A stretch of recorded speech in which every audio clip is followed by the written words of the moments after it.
بسم الله الرحمن الرحيم بسم الله الرحمن الرحيم. Assalamualaikum warahmatullahi wabarakatuh.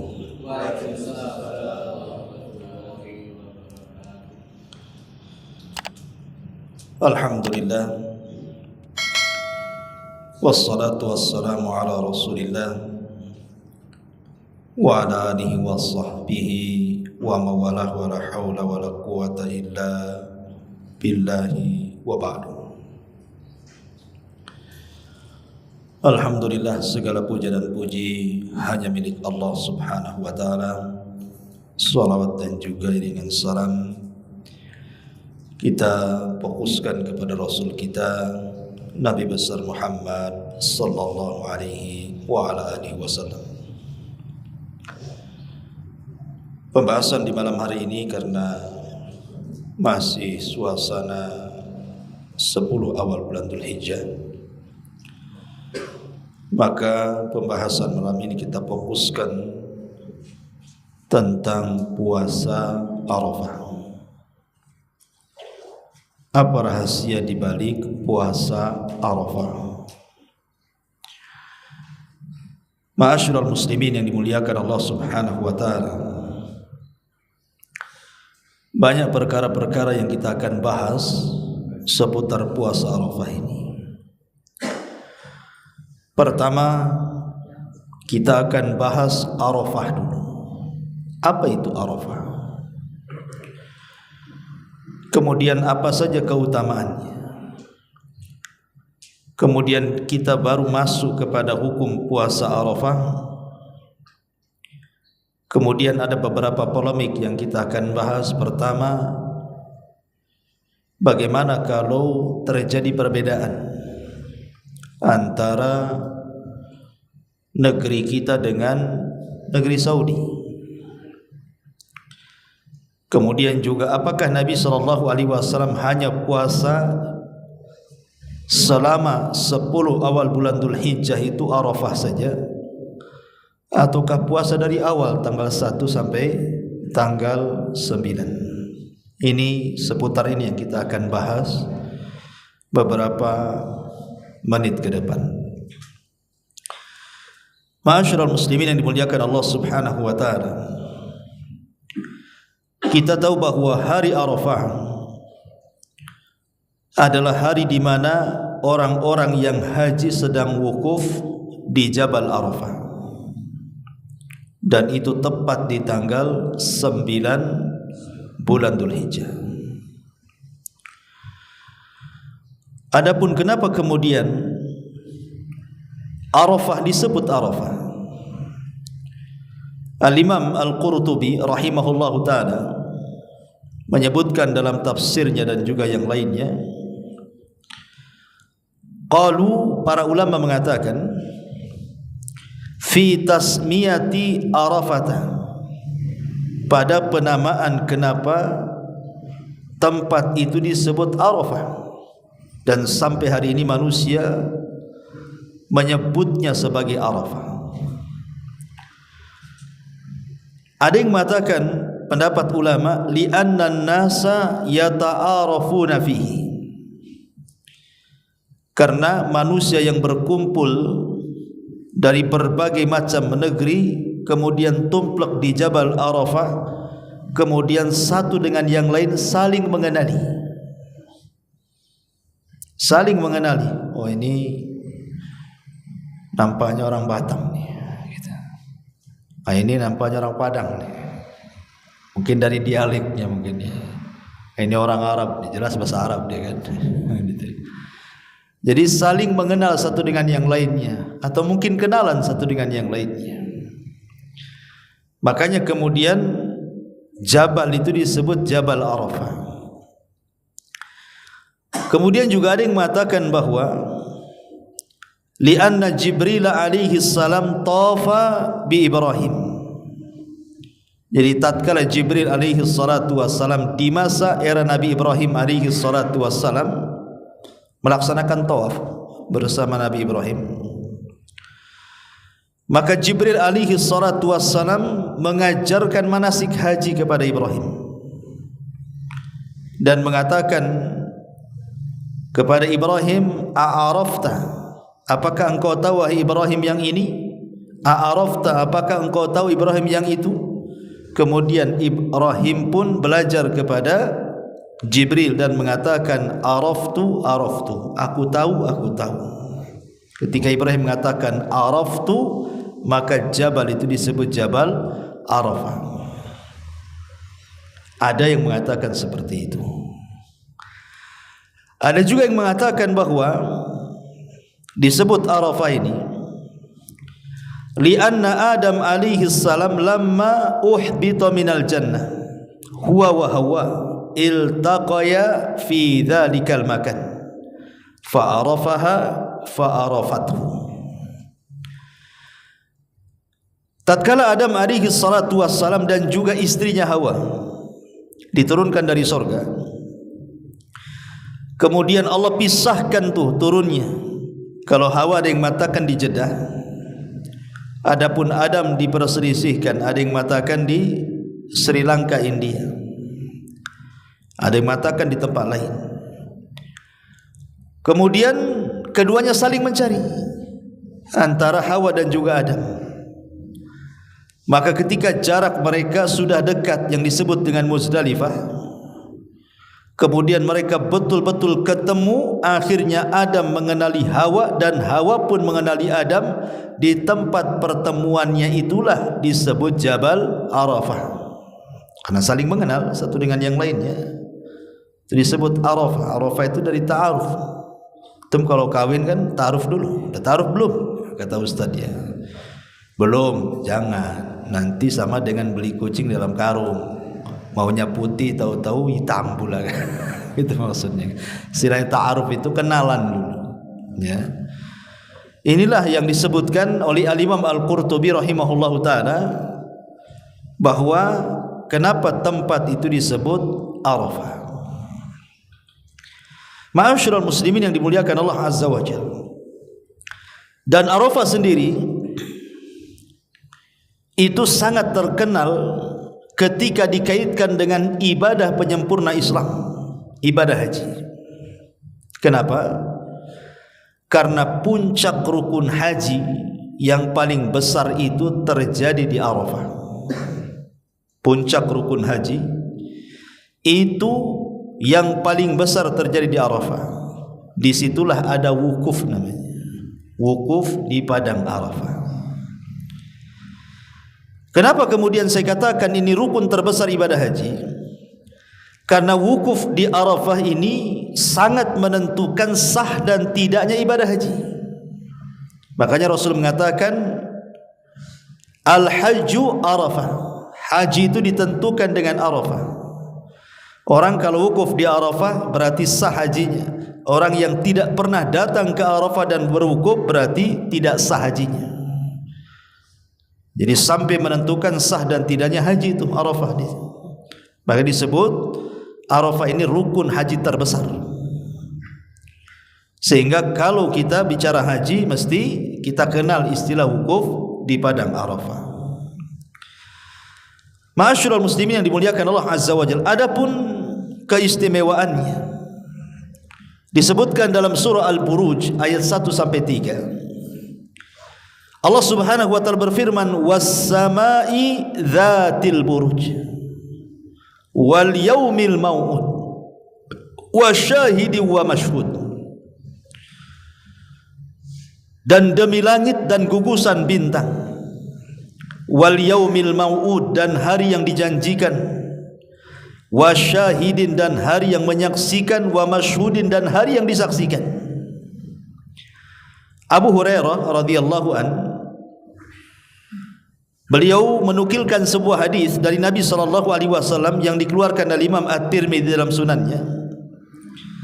Kata Nabi SAW, al-yawm al-maw'ud yawmul qiyamah wal yawmul mashhud yawmu arafah wasyahidu yawmul jum'ati wa ma tala'ati syamsu wa la gharabat ala yawmin afdala minhu fihi sa'atun la yuwafiquha abdu mu'minun yad'ullaha bi khairin illa istajaballahu lahu wa la yasta'idu min syai'in illa a'adhahu Allahu minhu.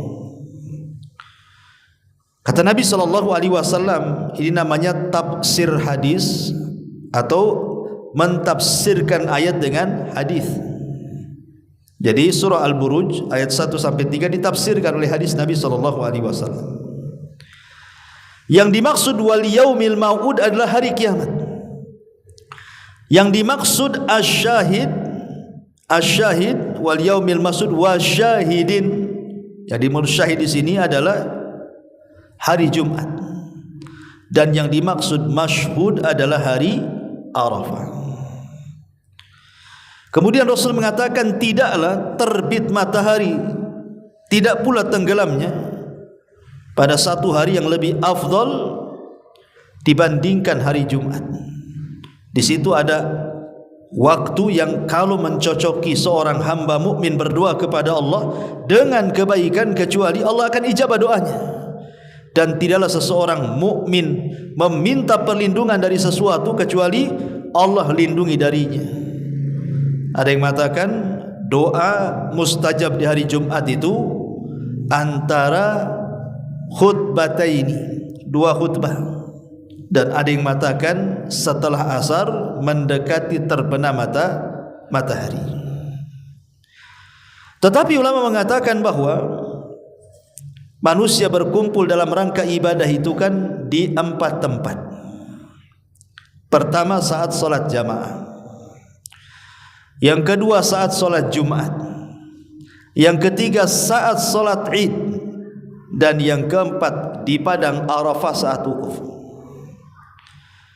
Kata para ulama, yang paling besar dari perkumpulan manusia adalah wukufnya jamaah haji di Arafah. Dia lebih besar dibandingkan solat jamaah, lebih besar dibandingkan solat Jumat, bahkan lebih besar dibandingkan Idul Fitri dan Idul Adha. Jadi perkumpulan manusia dalam rangka beribadah itu yang paling besar adalah saat manusia sedang wukuf di Arafah. Begitu keterangan para ulama. Ma'asyiral muslimin yang dimuliakan Allah Subhanahu wa taala. Aisyah radhiyallahu anha meriwayatkan sebuah hadis dari Nabi sallallahu alaihi wasallam, "Ma min yaumin aktsara min an yu'tikallahu fihi abdan minan nar min yaumi arafata wa innahu la yadnu thumma yubahi bihimul malaikah fayaqulu ma arada haulah."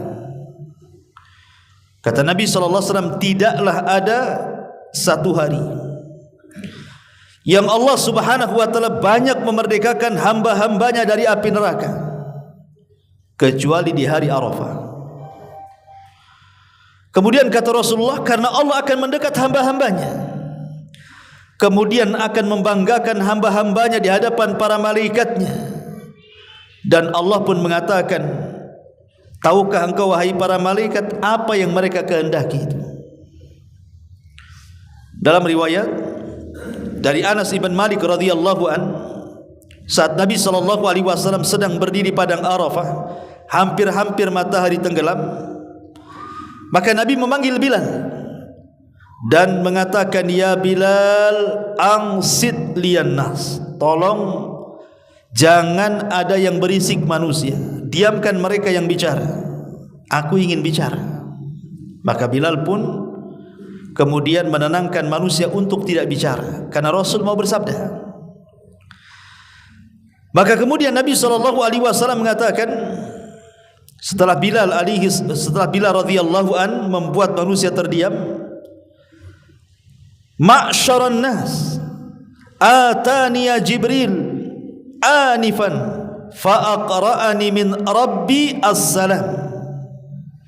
Wahai manusia, baru saja Jibril datang kepadaku, kemudian dia menitipkan kepadaku dari Rabbku sebuah salam. Kemudian Rasul mengatakan, "Innallaha qad ghafara li ahli Arafah wa ahli al-Mash'ar wa dhamina lahumut tabi'at."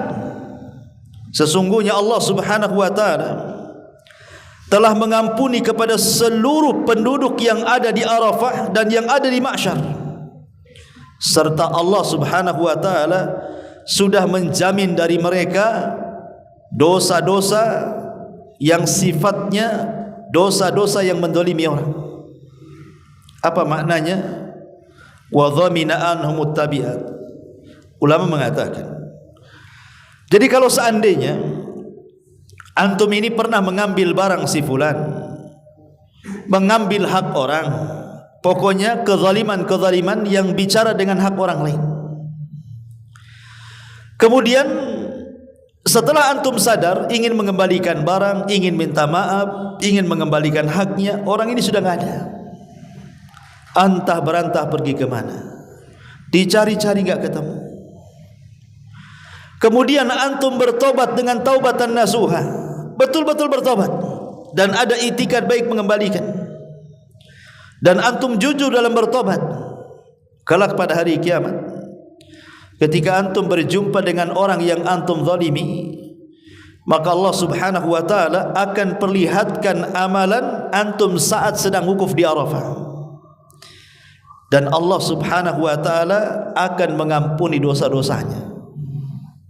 Itulah makna wa dhamina anhumut tabi'at. Kemudian Umar bin Khattab radhiyallahu anhu mengatakan, ya Rasulullah, ahadza lana khassatan, apakah ini untuk kami para sahabat secara khusus, bahwa wukuf kami di padang Arafah itu Allah akan ampuni dosa-dosa kami? Ingat, ada yang mengatakan bahwa menghapuskan dosa orang-orang yang di padang Arafah itu betul-betul dihapuskan, karena ada hadis yang mengatakan bahwa di antara pahala orang yang haji itu ketika pulang kayaumin waladathu ummuhu, seperti bayi yang baru dilahirkan. Apakah bayi yang baru dilahirkan punya dosa? Kan enggak punya dosa. Berarti ketika Allah Subhanahu wa taala mengampuni manusia di padang Arafah karena keikhlasan mereka berdoa di situ meminta ampunan kepada Allah Azza wa Jalla, betul-betul taubatan nasuha dengan taubat sejujur-jujurnya kepada Allah, maka dia pulang sudah tidak membawa dosa. Artinya Allah ampuni semua dosa. Ma'asyiral muslimin yang dimuliakan Allah Azza wa Jalla, ketika Umar radhiyallahu anhu mengatakan, apakah itu khusus bagi kami? Maka Nabi mengatakan, tidak, waliman ata min ba'dikum ila yaumil qiyamah. Ini berlaku kepada siapapun yang datang sepeninggalmu wahai Umar sampai kiamat. Siapapun yang wukuf di Arafah, berdoa kepada Allah, bermunajat kepada Allah Azza wa Jal, maka akan diampuni dosa-dosanya. Makanya kalimat yang pertama kali diajarkan Allah Subhanahu wa taala kepada Adam saat di padang Arafah, apa kalimatnya? Rabbana zalamna anfusana wa illam taghfir lana wa tarhamna lanakunanna minal khasirin. Inilah doa yang dibacakan Adam di Arafah, yang Allah isyaratkan dalam Al-Quran, fatalaqqa adama rabbuhu bikalimat, maka Allah Subhanahu wa taala fatalaqqa adama rabbuhu kalimat fataba alaihi innahu huwa tawwabur rahim. Maka Allah mengajarkan kepada Adam beberapa kalimat, maksudnya kalimat tobat, dan Adam pun membaca kalimat itu dan Allah pun ampuni dosa-dosanya.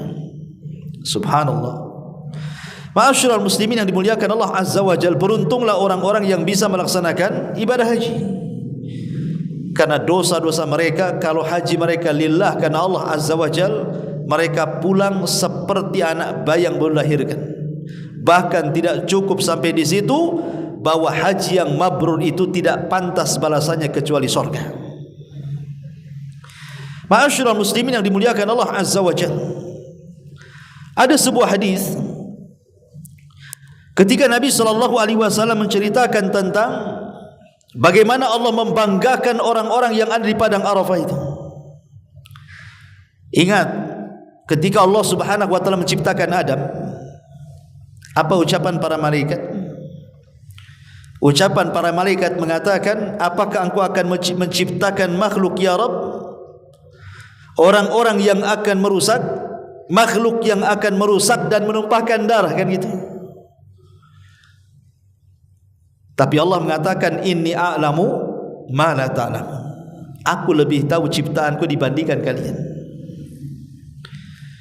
Dan Allah Subhanahu wa taala buktikan bahwa apa yang dikatakan malaikat, bahwa Allah akan menciptakan Adam itu sebagai perusak dan penumpah darah, kemudian Allah mengatakan saya lebih paham dengan ciptaan saya, terbukti bahwa di antara turunan Adam alaihi salatu wassalam ada yang jadi nabi, ada yang jadi rasul, ada yang jadi para sahabat, ada yang jadi orang-orang saleh, ada para mujahidin, ada orang-orang baik. Tidak semua perusak dan tidak semua penumpah darah, kan? Termasuk juga Allah ingin membanggakan kepada para malaikat, lihat orang yang dulu kau katakan akan merusak dan menumpahkan darah, mereka sedang wukuf di Arafah. Mana mereka merusak? Mana mereka menumpahkan darah? Mereka sedang berwukuf. Mereka meninggalkan negerinya, mereka meninggalkan keluarganya, sebagian mereka membawa hartanya, habis di jalan dengan hartanya. Mereka hanya datang ke situ untuk berwukuf, bermunajat kepadaku, sehingga Allah Subhanahu wa taala kemudian berbangga dengan para malaikatnya. Summa yubahi bikumul malaikah. Allah pun berbangga di hadapan para malaikatnya. Lihat mereka sedang bermunajat kepadaku. Ma'asyiral muslimin yang dimuliakan Allah Azza wa Jalla. Dan secara umum hari Arafah itu masuk dalam satu di antara 4 bulan yang disebutkan Ashhurul Hurum dalam At-Taubah 36. Kemudian juga hari Arafah itu masuk pada ayyam ma'lumat, hari-hari yang diketahui atau disebut dengan Ashhurul Hajj, bulan-bulan haji, dan itu bulan istimewa. Dan hari Arafah juga masuk pada 10 awal bulan Dzul Hijjah yang merupakan hari-hari terbaik di dunia. Kemudian hari Arafah juga adalah hari Id bagi kita kaum muslimin. Bukan hanya Id bagi para jemaah haji yang ada di wukuf saja, tapi lebih daripada itu, hari Arafah itu hari kebanggaan kita kaum muslimin, bahkan hari Id kita semuanya kaum muslimin dimanapun berada. Kenapa? Karena Umar bin Khattab radhiyallahu anhu satu hari didatangi oleh seorang Yahudi.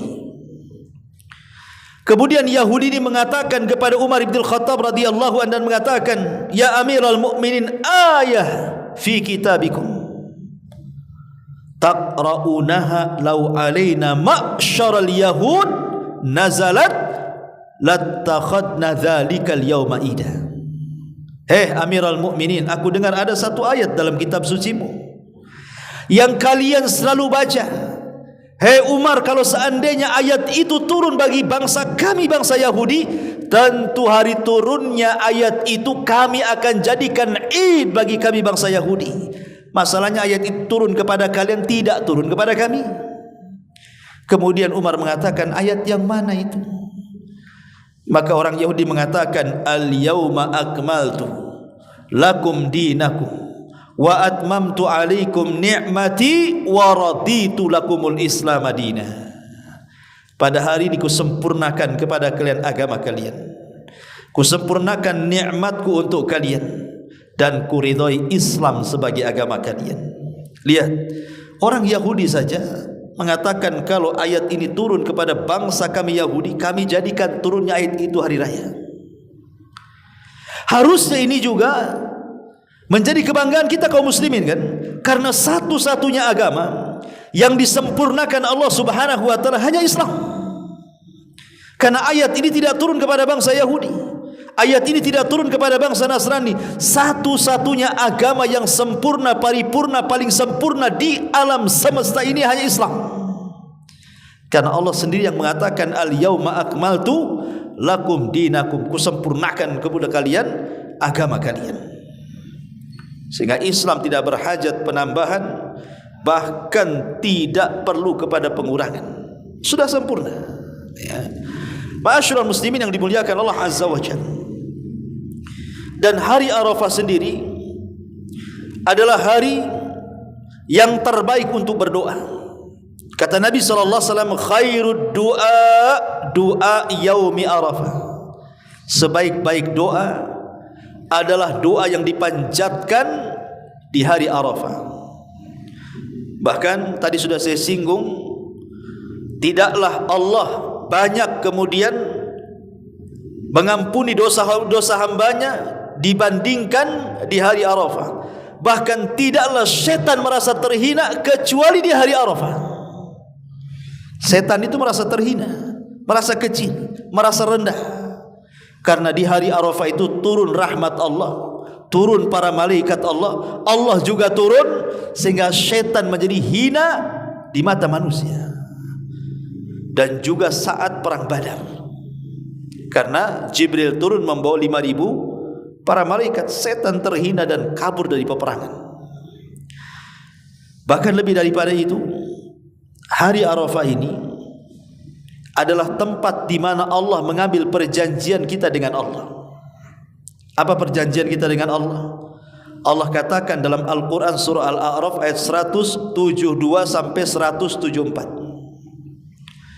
Wa idh akhadha rabbuka min bani Adam min duhurihim durriyatahum wa ashhadahum ala anfusihim alastu bi rabbikum qalu bala syahidna an taqulu yaumal qiyamah inna kunna an hadza ghafilin.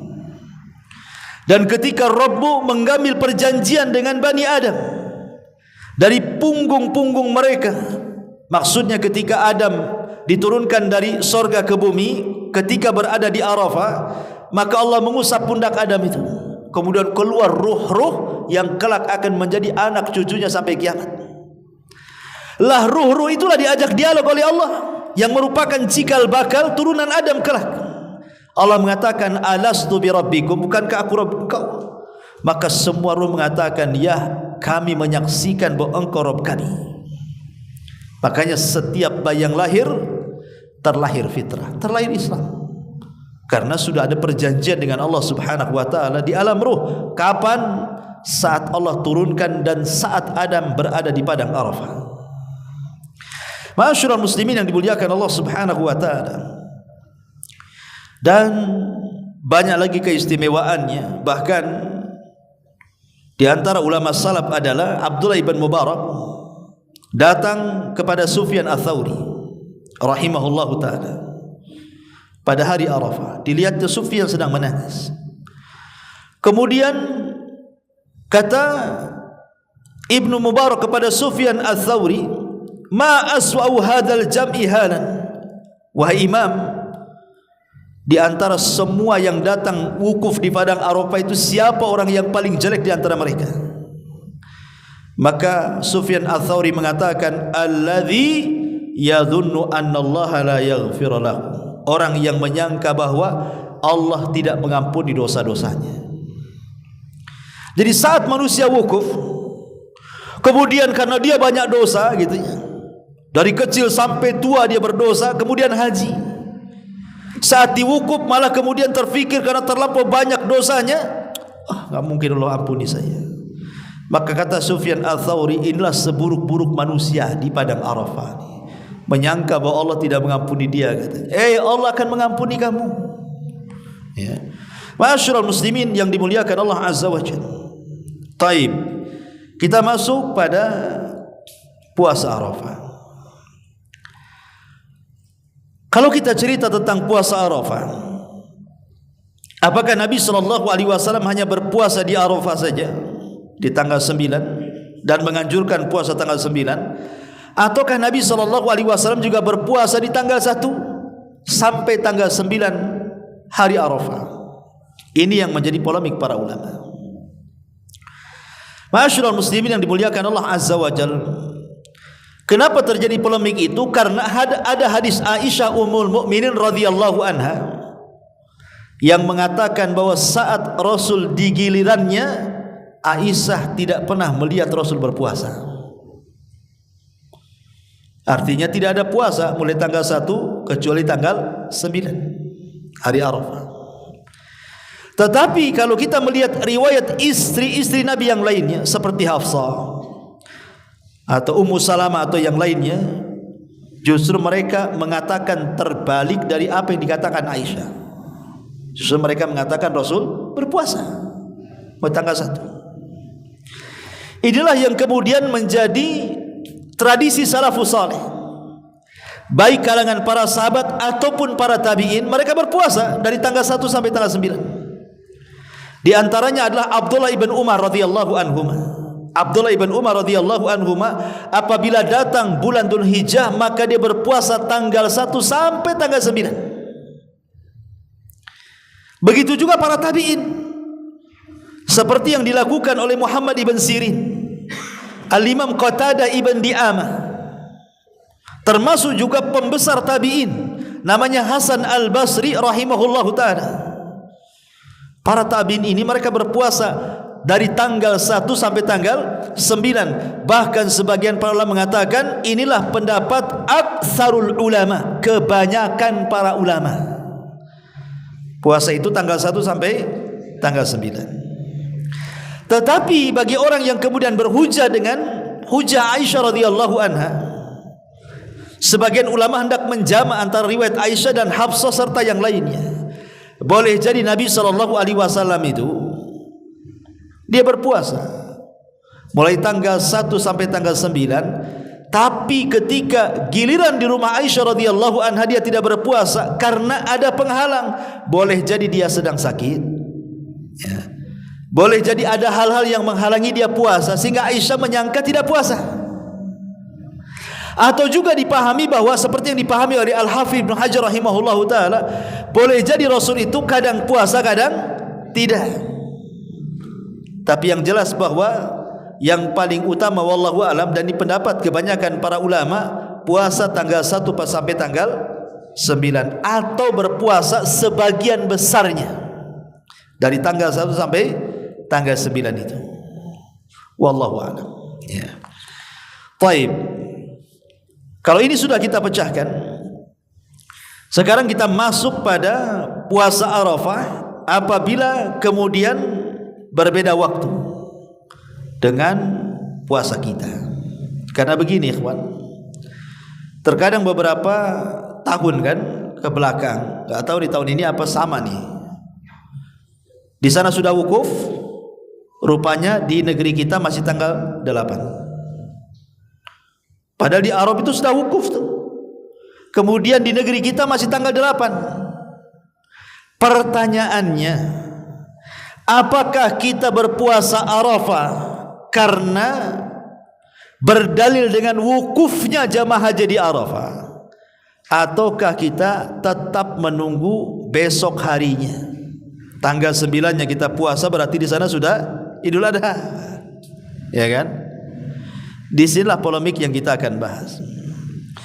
Ma'asyiral muslimin yang dimuliakan Allah Subhanahu wa taala.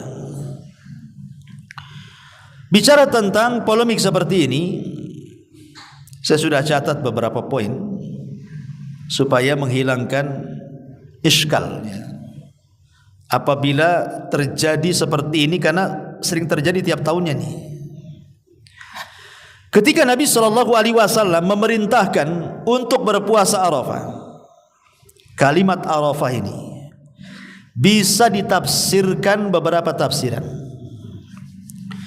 Yang pertama, boleh jadi Arafah itu ditafsirkan dengan kalimat Arafah maksudnya adalah tempat. Summa afadtum min Arafat. Seperti Allah mengatakan, kalimat Arafah berarti maksudnya tempat. Sehingga kalau seandainya puasa Arafah itu maksudnya Arafah di sini dipahami dengan tempat, berarti puasa Arafah itu ditentukan dengan tempat wukuf. Ketika di sana wukuf, di sini puasa. Di sana tidak wukuf, di sini tidak puasa. Karena ditentukan dengan tempat. Ini yang pertama. Yang kedua, makna Arafah itu bukan tempat, tetapi yadullu ala zaman, menunjukkan akan waktu. Maksudnya hari Arafah.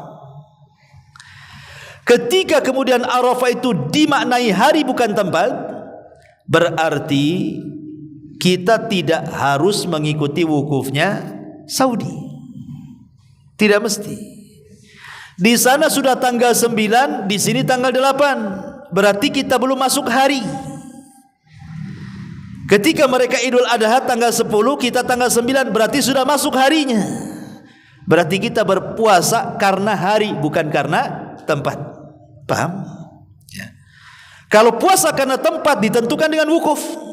Tapi puasa karena hari ditentukan dengan penanggalan kapan tanggal 1. Karena perselisihan para ulama ini seperti perselisihan soal ru'yatul hilal Ramadan.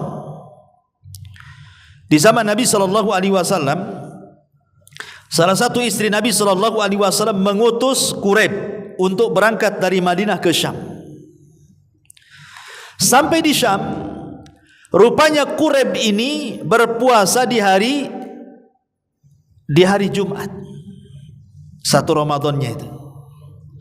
Kemudian pertengahan Ramadan Quraib pulang ke Madinah, berjumpa dengan Abdullah bin Abbas. Kemudian Abdullah bin Abbas ditanya oleh Quraib ini, wahai Ibnu Abbas, kapan mulai puasa di Madinah ini? Kata Ibnu Abbas, hari Sabtu. Padahal di Syam hari Jumat, tapi di Madinah hari Sabtu. Berarti ada perbedaan tuh. Kemudian Quraib ini mengatakan kepada Ibnu Abbas, tidak cukupkah dengan Muawiyah bin Abi Sufyan melihat bulan di sana? Tidak cukupkah dengan Muawiyah bin Abi Sufyan melihat bulan di sana? Artinya kenapa enggak ikut Syam? Kenapa kok Madinah ikut sendiri? Maka Ibnu Abbas dengan tegas mengatakan, hakadza ma amara Nabi sallallahu alaihi wasallam. Justru inilah yang benar yang diperintahkan Nabi SAW. Ketika kami melihat bulan terhalang, maka kami genapkan. Sehingga kami tidak melihat bulan, di sana melihat bulan, maka mereka ganjilkan. Maka itu juga perbedaan matali antara Saudi Arabia dengan negeri kita tuh. Di sana melihat berarti ditentukan tanggal 1. Berarti bulan Dzulqa'dahnya hanya 29. Tanggal 30-nya tanggal 1 Dzulhijjah. Kemudian di negeri kita rupanya tanggal 29 ketika melihat bulan, penentuan besoknya Dzulhijjah tak nampak pula karena mendung. Akhirnya Dzulqa'dahnya digenapkan tanggal 30, baru tanggal 1-nya setelah tanggal 30, berarti selisih 1 hari itu jadinya kan? Ya. Selisih 1 hari. Duluan sana karena melihat, ya. Kita tidak melihat, berarti selisih 1 hari. Lah karena ada perbedaan matali seperti ini, maka kata para ulama bahwa puasa Arafah bagi yang mengartikan itu hari, berarti kita tidak boleh puasa kalau belum masuk tanggalnya. Tapi kalau dipahami tempat, walaupun seandainya nih di negeri kita ini masih tanggal 8, tapi di sana sudah wukuf, tetap kita harus puasa Arafah walaupun idnya ikut pemerintah. Polemik di sini. Anda memahami Arafah itu tempat ataukah memahami Arafah itu hari? Itu saja sebenarnya polemiknya. Bagi yang memahami Arafah tempat berarti wukuf sebagai patokan orang itu puasa. Sana wukuf, kita puasa. Mau tanggal 8 terserah. Yang penting sana wukuf. Ya. Tapi bagi yang mengatakan bahwa Arafah itu hari, artinya berkaitan dengan hari, bukan dengan tempat, berarti menunggu tanggal 9, bukan menunggu wukuf. Dan hampir semua puasa sunnah itu berkaitan dengan hari, bukan dengan tempat.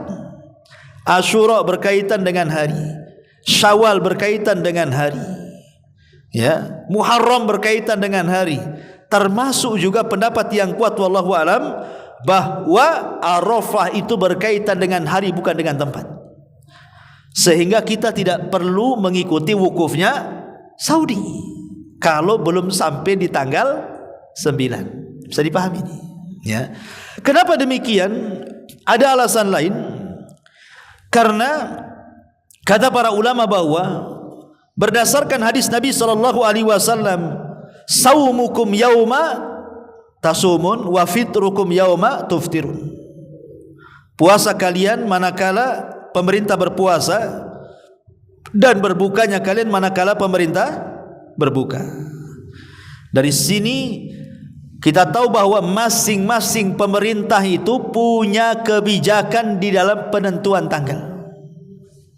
Termasuk negeri kita ada kebijakan menentukan tanggal hijriah kan. Maka mengikuti pemerintah lebih baik dibandingkan menyelisihinya, karena itu akidah ahli sunnah. Kita harus mengikuti pemerintah. Kalaupun seandainya pemerintah salah nih dalam menetapkan, maka Rasul mengatakan kalau mereka salah kita tetap dapat pahala dan mereka dapat dosa. Tapi kalau mereka benar, dua-duanya kita dan mereka dapat pahala. Ya. Ma'asyiral muslimin yang dimuliakan Allah Azza wa Jalla, dari sini jelas tentang polemik, tapi kita tidak menafikan kalau memang ada orang berpuasa berpatokan dengan wukuf, ya silahkan. Ya, karena sekali lagi ini masalah khilafiyah. Soal memahami kalimat Arafah itu berkaitan dengan tempat ataukah dengan waktu. Tak perlu kemudian kalian kereng-kerengan bahasa kitanya. Ya, kamu okay, sibuklah, ributlah antum jadinya kan. Ya, tak perlu. Tinggal antum milih pendapat yang mana. Kalau pendapat saya hari, ya terserah ikut pendapat saya. Kalau antum punya pendapat sendiri, ya tafadhalu, silahkan, ya kan. Yang jelas itu yang salah yang enggak ada puasa. Sibuk khilaf-khilaf, rupanya tanggal 9 tak puasa juga. Taib. Ma'asyiral muslimin yang dimuliakan Allah Subhanahu wa taala. Adapun tentang pahala orang yang berpuasa Arafah, maka sangat jelas Nabi sallallahu alaihi wasallam sudah bersabda tentang hal itu. Kata Nabi sallallahu alaihi wasallam, ahtasibu, kata Nabi, ahtasibu yukaffiru sanatal madhiyata was sanatal qabilata. Dan saya mengharap bahwa puasa Arafah itu bisa menggugurkan puasa setahun ke belakang dan setahun ke depan. Artinya puasa Arafah itu menggugurkan 1 tahun ke belakang dan menggugurkan 1 tahun ke depan. 2 tahun berturut-turut dosa kita digugurkan. Menjadi polemik, apakah semua dosa? Karena dosa itu ada 2, ada dosa besar, ada dosa kecil. Sebagian para ulama mengatakan semua dosa digugurkan dengan 1 kali puasa di tanggal 9 Arafah. Karena Rasul mengatakan secara umum yukaffiru sanatal madhiyatal baqiyah, menggugurkan dosa ke belakang setahun dan ke depan 1 tahun. Artinya semua dosa, mau kecilnya mau besarnya, dengan cukup 1 kali puasa di Arafah gugur semuanya. Ini satu pendapat. Tetapi jumhur mayoritas ulama mengatakan tidak. Yang dihapus itu hanya dosa-dosa kecil saja. Dosa besar tidak dihapus. Karena dosa besar itu tidak bisa dihapus dengan solat. Jangankan dengan puasa, dengan solat pun tidak. Kata Nabi SAW, as-salawatul khamsu wal jum'atu ila jum'ati wa ramadhanu ila ramadhan mukaffiratun idza jtunibatil kabair. Antara solat 5 waktu dari 5 waktu yang lainnya, dari zuhur ke asar, asar ke maghrib, maghrib ke isya, isya ke subuh, subuh ke zuhur, itu maksudnya, atau Jumat ke Jumat, atau Ramadan ke Ramadan, bisa menggugurkan dosa, maksudnya dosa kecil, selama dia menjauhi dosa besar. Kalau solat saja tidak bisa menggugurkan dosa besar, apalagi pahala, apalagi puasa, ya tentu lebih tidak bisa lagi.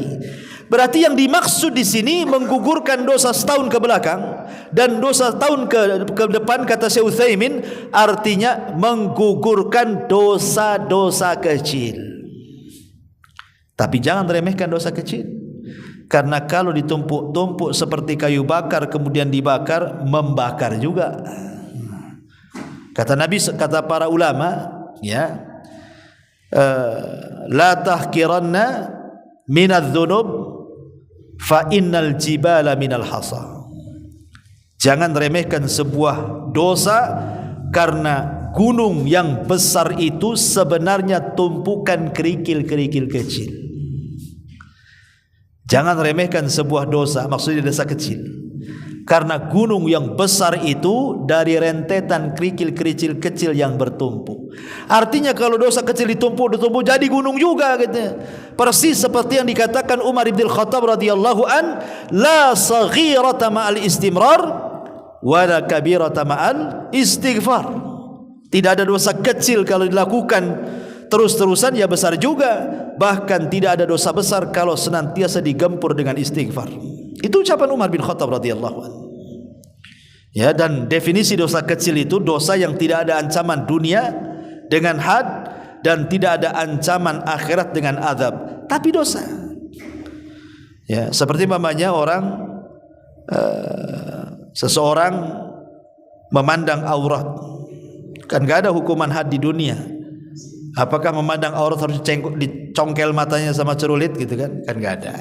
Ya, itu dosa kecil. Tapi kan dosa. Memandang aurat kan dosa. Atau menyentuh wanita yang bukan mahram, antum salaman dengan kerabat bukan mahram. Ya. Antum sudah tahu nih, sampai di Batam hijrah, orang kampung belum hijrah, kebiasaan salaman, pelukan, ciuman, habislah kita dibuatnya. Kan gitu ya. Antum harus menghindar, saya sudah beda, kan gitu ya. Tapi kadang sudah dipeluk ya sudah kan gitu. Jangan antum ngerangkul balik, jahiliyah antum jadinya kan. Artinya di sini bahwa itulah dosa-dosa kecil, ya. Apalagi sekarang dosa kecil itu paling mudah karena di tangan antum sudah ada handphone. Nengok YouTube di situ aurat semuanya, ya kan? Iklannya aurat, semua aurat tampak di YouTube itu. Hari-hari entah berapa kali kita menonton aurat di YouTube itu, atau di Facebook, atau di apa yang lewat di iklan-iklan itu. Itu kalau ditumpuk-tumpuk jadi besar jadi kan. Kalau dulu nengok aurat tuh yang ngintip di sungai, kan gitu. Sekarang tidak perlu ngintip, beli handphone isi pulsa, dah salah, nggak usah ngintip, dari situ ngintipnya semua ada. Masyaallah muslimin yang dimuliakan Allah Azza wa Jalla, intinya bahwa Dzulhijjah ini, kata Nabi SAW, ada amalan terbaik bagi kita. Salah satunya adalah puasa di tanggal 9 yang disebut dengan puasa Arafah. Adapun secara umum ya beramal soleh di 10 awal bulan Dzulhijjah memang baik. Bahkan pahalanya sama dengan orang mati syahid dan menginfakkan semua hartanya. Karena kita sedang beribadah di hari-hari terbaik sepanjang hari dalam satu dunia. Makanya itulah kenapa para ulama mereka menjadikan 10 awal bulan Dzulhijjah itu sama dengan 10 akhir Ramadan. Mereka hidupkan siangnya, mereka hidupkan malamnya. Tapi kalau Ramadan kan hanya menghidupkan malamnya saja. Tapi kalau Dzulhijjah dua-duanya, siangnya dihidupkan, malamnya juga dihidupkan. Seperti yang dilakukan oleh Sa'id ibn Zubair rahimahullahu ta'ala. Apabila datang tanggal 1 sampai tanggal 10, hampir-hampir teman-temannya tidak bisa menjumpai dia, karena dia sibuk i'tikaf di masjid, sibuk baca Quran, sibuk zikir, dan kalau malam dia sibuk dengan qiyamul lail, sampai dia mengatakan la tudfi'u surujakum layaliyal ashri. Jangan padamkan lampu kalian di malam hari di 10 awal bulan Dzulhijjah. Maknanya menghidupkan, bukan menghidupkan lampu, menghidupkan solat malam. Ya, kalau antum pahami zahirnya perkataan Sa'id bin Zubair, hidup lampu antum tidur, bukan gitu. Maksudnya di sini kiasan supaya kita jangan tidur, ya. Habiskan dengan wudu, dengan zikir, dengan tahajud, dengan witir, dengan qiyamul lail, doa dan lain sebagainya. Inilah di antara keistimewaan hari Arafah. Wallahu a'lam bishawab. Cukup sampai di sini, ikhwan. Subhanakallahumma bihamdika asyhadu an la ilaha illa anta astaghfiruka wa atubu ilaik. Allahu ta'ala. Assalamualaikum warahmatullahi wabarakatuh. Waalaikumsalam.